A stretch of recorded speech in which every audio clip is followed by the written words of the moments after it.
53 trillion, a number so vast it seems abstract. But behind that valuation lies power, control, and secrets many wish you wouldn't see. What if I told you Apple, the tech giant you trust, is being dragged into court not by fans but by governments, developers, and even rival companies accusing it of building something more than just smartphones and laptops, something darker.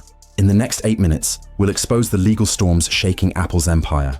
The lawsuits, the regulations, the EU fines, the restrictions, everything you need to know to understand what this means for you, for developers, for the future of innovation. And at the end, a glimpse into what Apple's future plan looks like, because it's already in motion. First, how did Apple become so powerful? We all know the story. Steve Jobs' comeback, the iPhone revolution, seamless hardware-software integration, walled garden ecosystems, huge margins, millions of loyal customers. Apple turned innovation into an empire. But every empire can cast a shadow. Now that we understand how Apple reached $3.5 trillion, let's step into Act 2, where the dark truths are being revealed.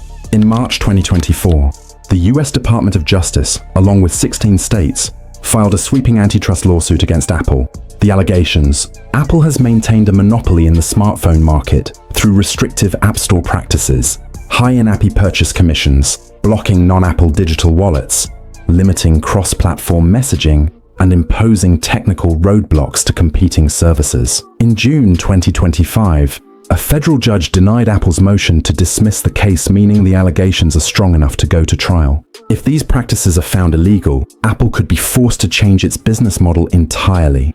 For you, that could mean more choices, lower prices, but also uncertainty in the products you know and love. The Epic Games vs. Apple case is central. In 2025, a judge found Apple willfully violating prior injunctions, especially concerning preventing developers from steering users to external payment options. As of May 2025, Apple was required to allow external links and payment methods in the US, meaning developers can send customers outside of Apple's in-app purchase system, bypassing Apple's 15-30% cut. You ever paid 99 cents more in an app just because it was in the App Store? That might not just be inflation, it could be monopoly. In April 2025, the European Union fined Apple $500 million under its Digital Markets Act for blocking app developers from telling users about cheaper deals outside the App Store. In Germany, Apple lost an appeal and was officially labeled a company of paramount cross-market significance. That status means stricter oversight under German competition law. If Apple fails to comply,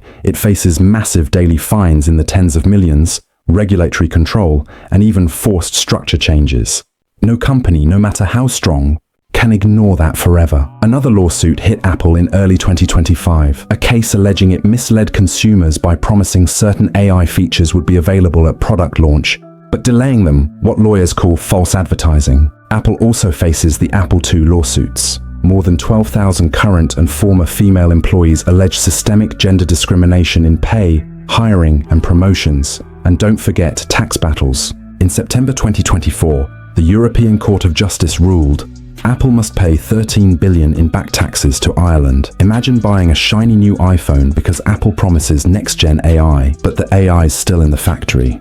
That's not just FOMO, that's a lawsuit. Apple insists its walled garden is not monopoly, it's protection. They argue restrictions keep users safe from malicious apps, protect privacy, and ensure seamless hardware and software integration. But regulators argue it's more about profit than protection. For Apple, services like the App Store, iCloud, and in-app commissions are among its biggest revenue streams. Losing control would mean losing billions, but when the courts cut through that defense, when regulation forces Apple's hand, what will Apple's empire look like then? We're moving into uncharted territory. Because of legal pressure, Apple has already begun to bend.